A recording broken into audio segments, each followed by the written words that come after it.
Lalu Yadav official academy में आप सभी दोस्तों को स्वागत करता हूं। तो चलिए, शिक्षा विभाग से एक बड़ी खबर निकल कर आई है। तो चलिए जानते हैं क्या है। बिहार शिक्षक भर्ती टीआरई 2024 में इन अभ्यर्थियों की गई नौकरियां।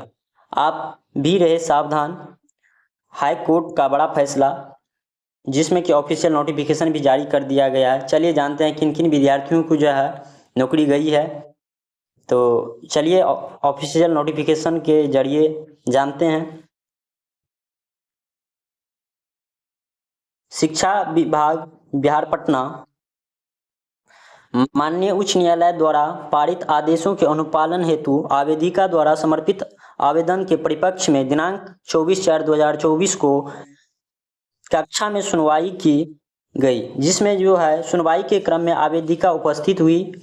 उन्होंने स्वयं अपना पक्ष रखा। सुनवाई के क्रम में आवेदिका द्वारा यह बताया गया कि बिहार लोक सेवा आयोग द्वारा विज्ञापन संख्या 27/2023 के तहत संस्कृत विषय में वर्ग 608 तक के विद्यालय अध्यापक के पद पर नियुक्ति हेतु सफल घोषित करते हुए अरवल जिला आवंटित किया गया था। जो आवेदिका है जो उत्तर प्रदेश की है, इनका जो है 6 to 8 में सफलपूर्वक जो है सफलता पाए थे और इनका जो है नियुक्ति के दौरान जो है इसका जिला भी आवंटन कर दिया गया था, अरवल जिला। ठीक है। और इसमें जो है जब काउंसलिंग के में गए तो काउंसलिंग में इसे जो है रोक दिया गया। और क्यों रोके, चलिए जानते हैं।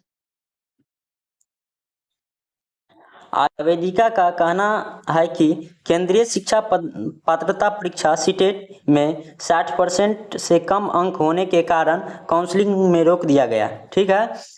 इसको जो है 60% से कम मार्क थे, इसीलिए जो है इनको काउंसलिंग में रोक दिया गया। आवेदिका यह भी कहा कि बिहार लोक सेवा आयोग के विज्ञापन संख्या 27/2023 के विज्ञप्ति की पृष्ठ संख्या 5 में स्पष्ट लिखा हुआ था समान कोटि महिलाओं के लिए जो है सीटेट में 55% अंक आवश्यक है। चूंकि आवेदिका को 89 अंक प्राप्त है, जो कि 55% से अधिक है, जो समान महिलाओं अभ्यर्थियों की कोटि में अंतर्गत आते हैं, योग्यता धारण करते हैं। आवेदिका के द्वारा काउंसलिंग कराते हुए नियुक्ति पत्र निर्गत कराने के अनुरोध किया गया है। ठीक है। केंद्रीय शिक्षक पात्रता परीक्षा सीटेट से संबंधित विभिन्न प्रावधानों को अवलोकन किया गया, जो कि आवेदिका का निवास स्थान बिहार राज्य से बाहर उत्तर प्रदेश में है।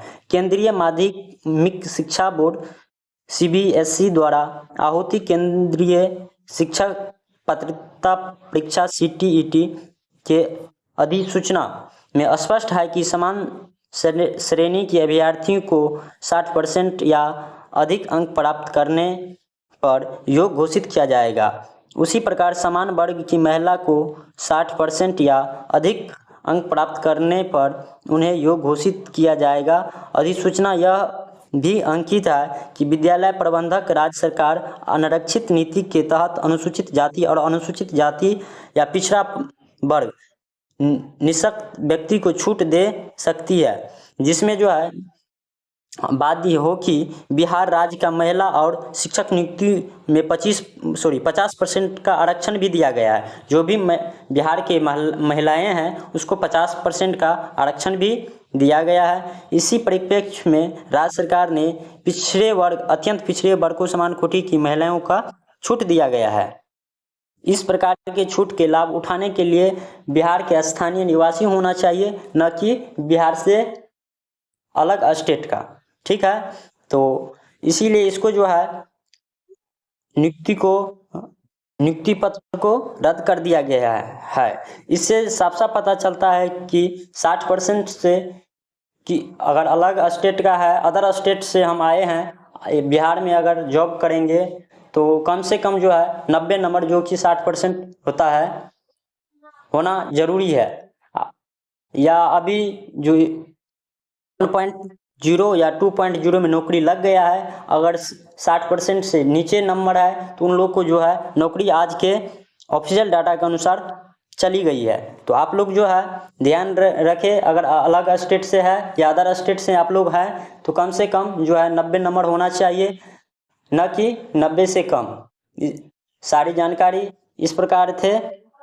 अगर बिहार के आप निवासी हैं, अगर जनरल कैटेगरी में आते हैं तो कम से कम जो है 90 नंबर इनको भी लाना अनिवार्य कर दिया गया है। और जो है ओबीसी BC1 या BC2 में जो है जो भी विद्यार्थी या कैंडिडेट आते हैं जो बिहार के स्थानीय निवासी है उनको कम से कम जो है 82% लाना अनिवार्य है। और SC ST को के लिए जो है 5% का छूट दिया गया है।